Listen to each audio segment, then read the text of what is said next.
Hello again. In this video I want to talk about personal lifestyle choices, and I do mean personal. I'm going to be talking about my own personal path to wellness. I finally put together a list of everything that I could think of that I changed when I started this journey. And I'm actually going to start it with a little bit of background just to talk about what I did already know going into it. But I want to say first that I totally get that this is tailored to me and it's unique to me. This is what worked for me. These are the choices that allowed me to find the balance and deal with what I was dealing with. It's not going to be the perfect, what do you call it? The cure or the prescription for another person necessarily. A lot of things could be.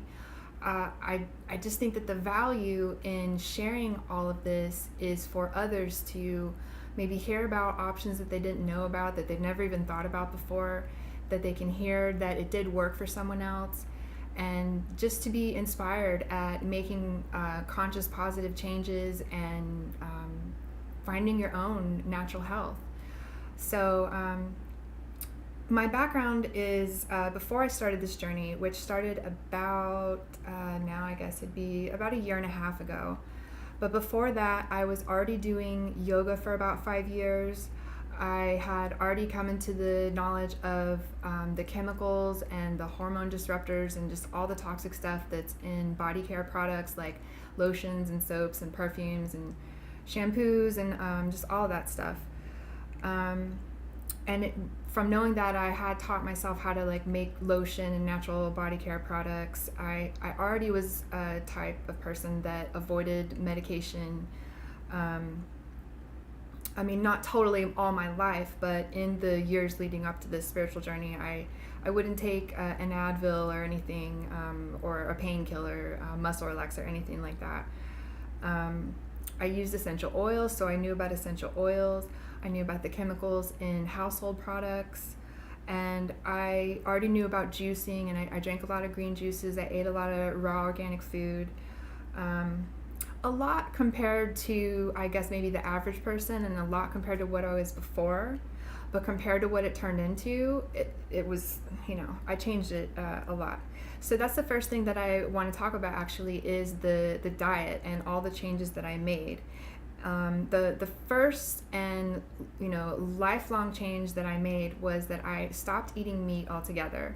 No red meat, no pork. I did cut out fish, although I have eaten fish twice in the last year. So I let that slip in. It was just one of those things. No chicken, anything like that.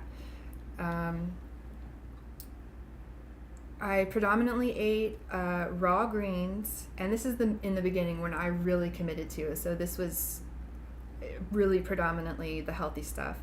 Raw greens, organic fruit and vegetables. I cut out sugar, I cut out soda, I cut out fast food, no butter or margarine. Instead of using dairy milk, I used almond milk, and instead of using other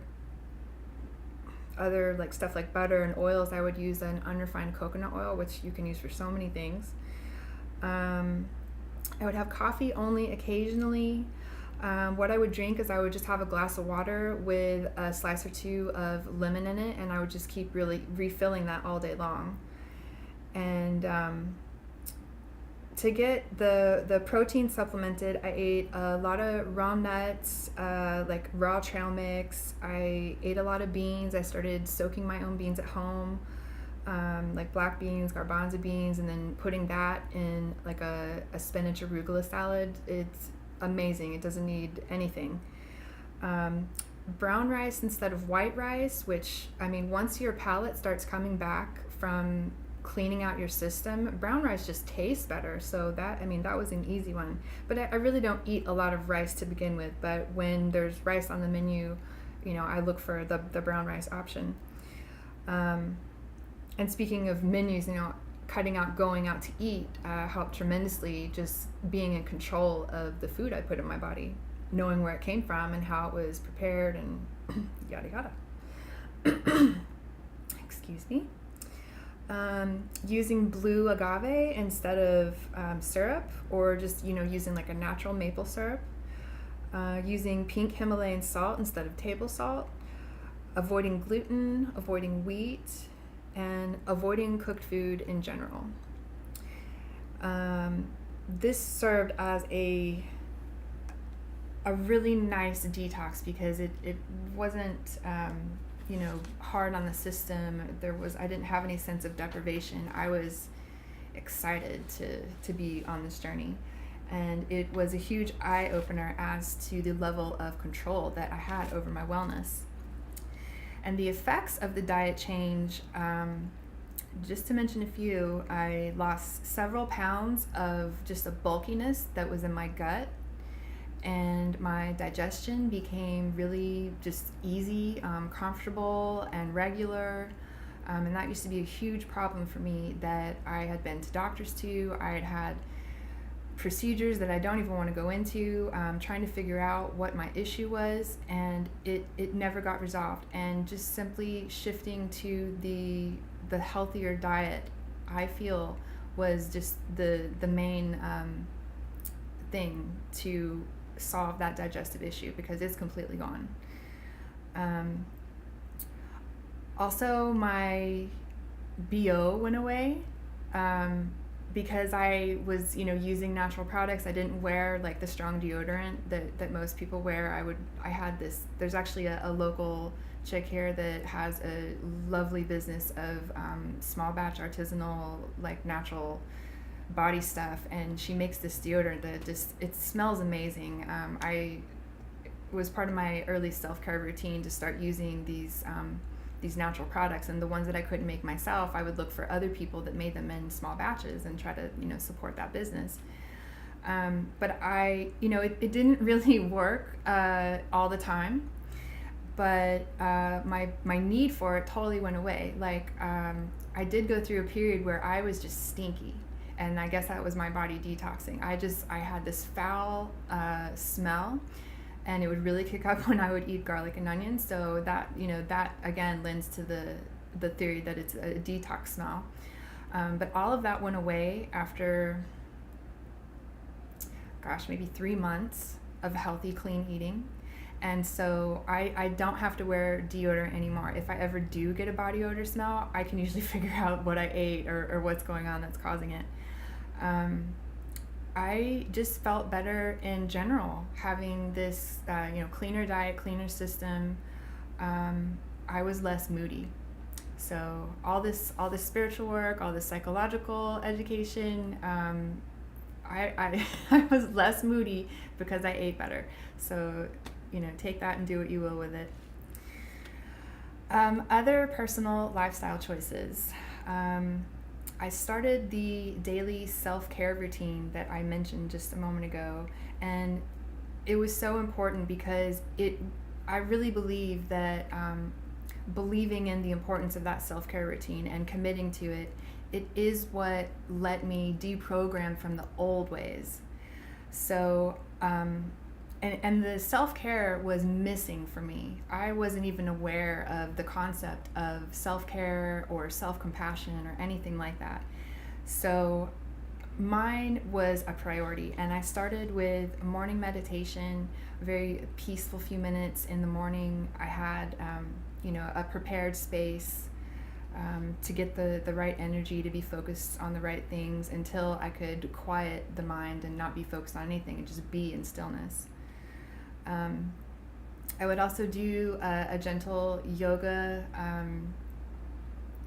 for maybe like 10 or 15 minutes, just going through the postures that I'm most familiar with, and kind of just listening to my body as to what stretches feel the most or feel the best, and which what feels good to my body, what's energizing, what's balancing.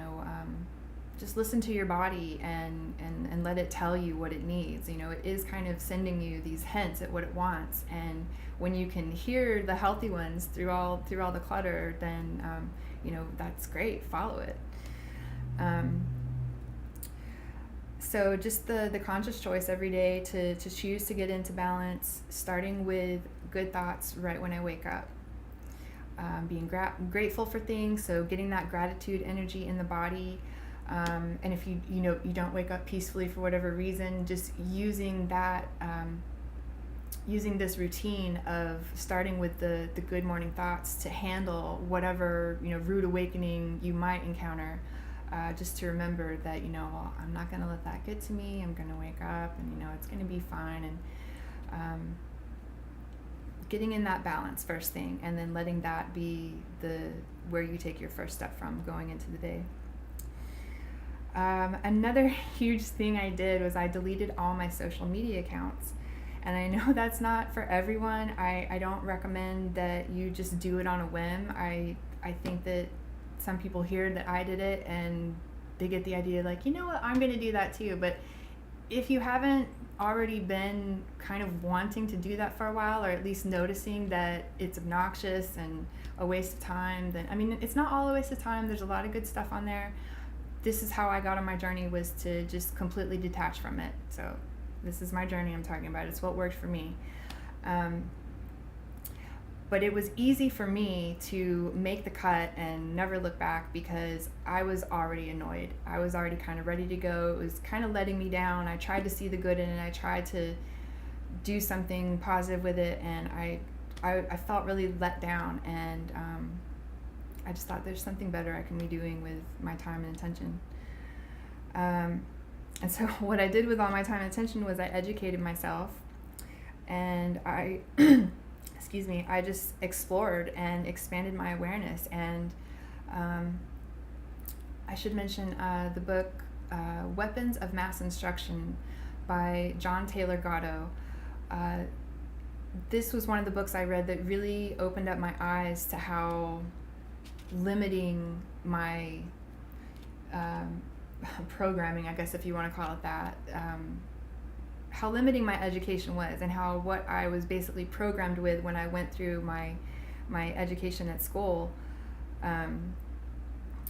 it didn't really give me a realistic grasp on how the world works, and history, and everything.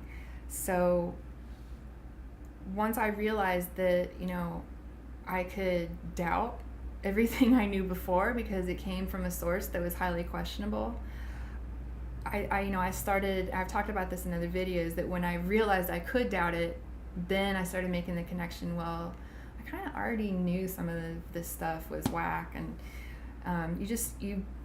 the more you realize that what you've been believing in is bullshit, and that you've had kind of a sense of that, even if it's buried way down deep, the more you'll start to trust those senses and trust yourself.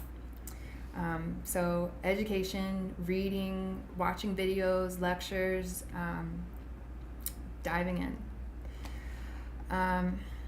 With new knowledge, I made some changes. I had never been one to recycle. I didn't always have the option of the recycling bin to just put out on the curb. But when we moved into this place, we did have the option, and we just never did it. I didn't grow up recycling. I wasn't really, I don't know why I didn't care, but I didn't. And so that's something that I changed. I just started realizing, like, I take responsibility for all these other facets. Why am I throwing all this stuff into the plastic garbage bag when I could put it in the recycling bin and have it recycled? So it just seems like a simple choice. What difference does it make? It's just a choice. It doesn't burn me out or anything just to put it in the recycling. Another thing I changed was I got rid of all my expensive bras that were, had the metal wire underneath and like the push-up, some of them.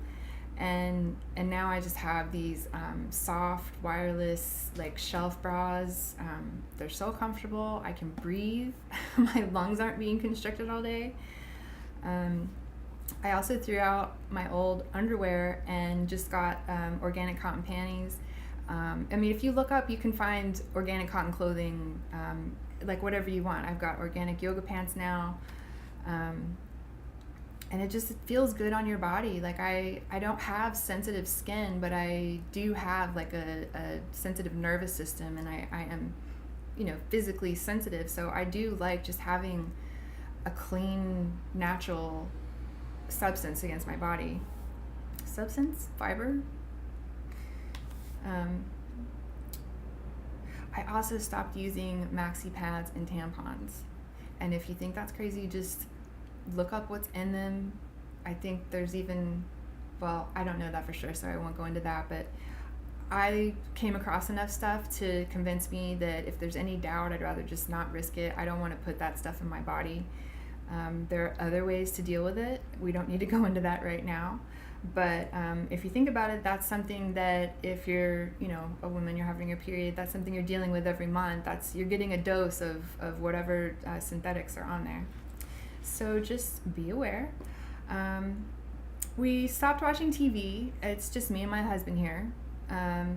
We turned off the cable service and just started watching shows and movies really selectively. Like, we didn't just plop down in front of the TV and let it fill our boredom. And this made huge changes, just not watching TV, because we just have other things that we do with our time now. Now we each have our own hobbies and interests, and we talk about way different things now. We have crazy conversations now. We'll just sit on the couch and talk for a couple hours.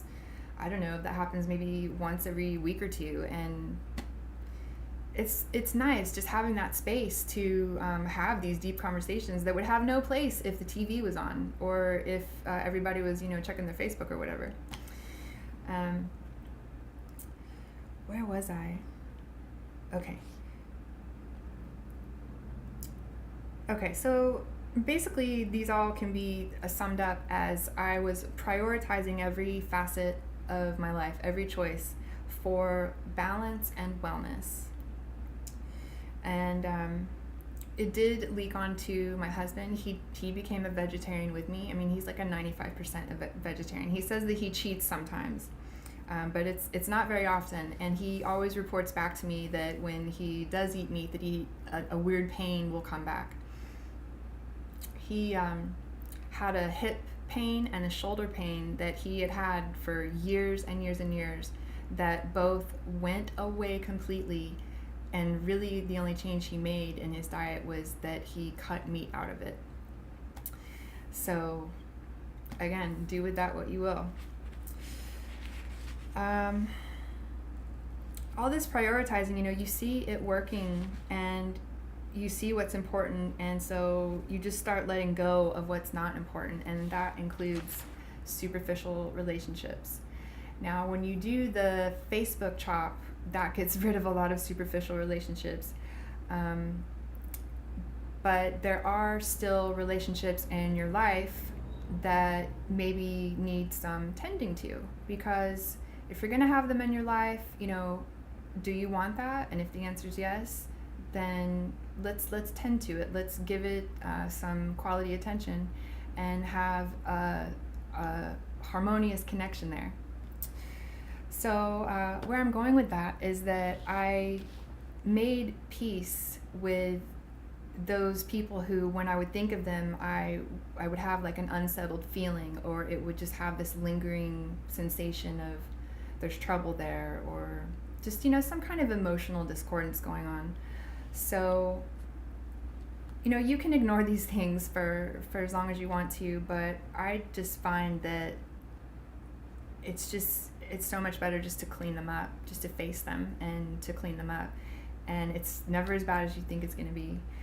Now, it did take some time to figure out how to connect with people that I did choose to keep in my life, who weren't going on this journey, who didn't really get me or understand the changes that I was making and where I was going with this.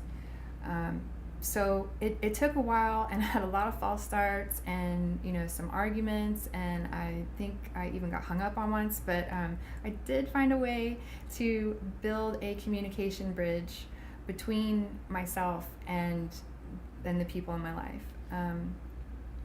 And I did this by using the higher awareness and the compassion that I had become attuned to.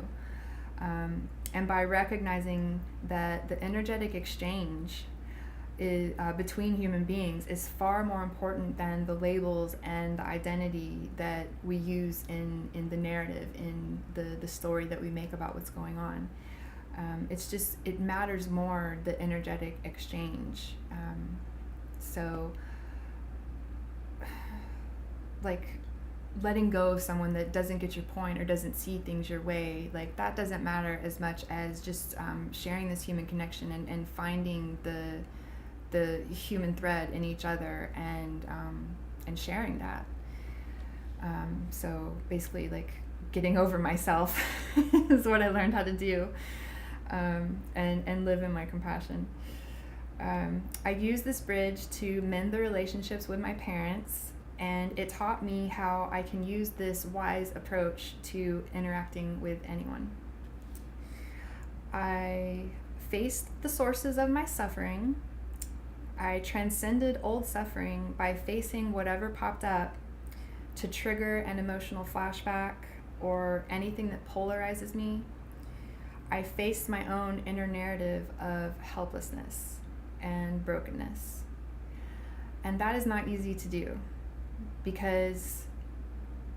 and it's a tricky subject because the helplessness is so believable, and it's really not all our fault when we feel that way, but it is up to us to see that we can break out of it. I could probably make a whole video talking about that, but so yeah. Investigating my subconscious and my shadow so I could tend to the issues that I found, and this goes along with facing and transcending things. Doing this investigation allowed the discovery that I had a wounded inner child that was buried underneath the quiet kind of trauma, and that was abandoned by her caretakers, and that included me. I learned to rescue her, the inner child. I proved to her, and by really proving to myself, that I'm now present and here for her needs, and which means here for my needs. And I won't expose her to any more abuse, and I won't abandon her when my anxiety shows up. Letting the inner child out to play and explore, making a safe space for her and for myself just by walking my path. Okay, yeah. All right, you get it, right? Okay. Another one is learning to flow with the imperfections and hiccups. Like that little brain fart or whatever happened 5 seconds ago. That kind of thing a few years ago would have made me go, fuck, and I would have started over. The pressure of perfection, oh my God.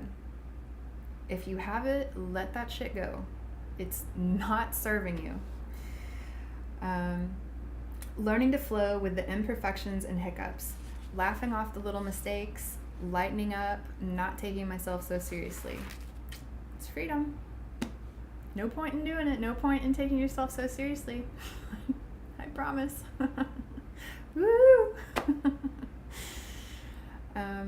Going toward the flow of good energy. See, this is what I'm talking about. Rejecting my ego's old narrative and living authentically in the moment. Being open and receptive to human connection. Embodying the same energy as the kind of experience that I desire. Making choices toward self-compassion and wholeness. I'll probably say that 1,000 times. The last couple here. Learning to trust myself to respond in the moment without the need to spend any time in anxiety, dreading possible future outcomes. Knowing I am capable. Knowing that I am walking in love and awareness, and that that's all I truly need. And learning to stop perceiving myself through the eyes of others. Living my own life. And it's not up for likes or comments. I am present with the people who are actually in my life. And there's room in my head for the good stuff, for possibility, for imagination, for hope, and for fun. All right, so that's the end of my list. Hope it helps. Good luck, everyone. Thanks.